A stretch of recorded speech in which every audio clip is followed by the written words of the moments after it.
Hey guys, ரயிலில் அதிகமாக நீங்கள் பயணம் மேற்கொள்கிறீங்கன்னா இந்த அப்டேட் உங்களுக்கு யூஸ்ஃபுல்லாக இருக்கும். நம்ம தெற்கு ரயில்வே பார்த்தீங்கன்னா புதிய திட்டத்தை அமல்படுத்தியிருக்காங்க. நீங்கள் லாஸ்ட் மினிட்ல கூட பார்த்தீங்கன்னா ரயிலில் டிக்கெட் முன்பதிவு பண்ணி பயணிக்க முடியும். குறிப்பாக இந்த வந்தே பாரத் ரயில்களை அமல்படுத்தியிருக்காங்க. அதாவது ரயில் புறப்படுவதற்கான கடைசி 15 நிமிஷத்தில் முன்பதிவு செய்யும் வசதியை கொண்டு வந்திருக்காங்க. இதன் மூலமாக காலி இடங்கள் இருப்பதற்கேற்ப பயணிகளை நேரடியாகவும் கடைசி நிமிடத்திலையும் டிக்கெட் முன்பதிவு செய்து பயணிக்கலாம்.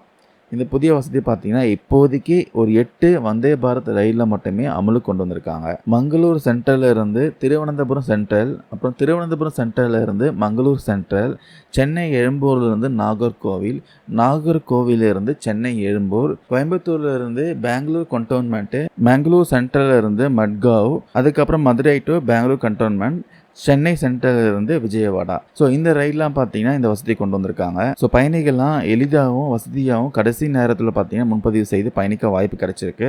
இந்த வாய்ப்பை மிஸ் பண்ணுறாதீங்க. தேங்க்யூ நண்பர் அண்ட் பீஸ்.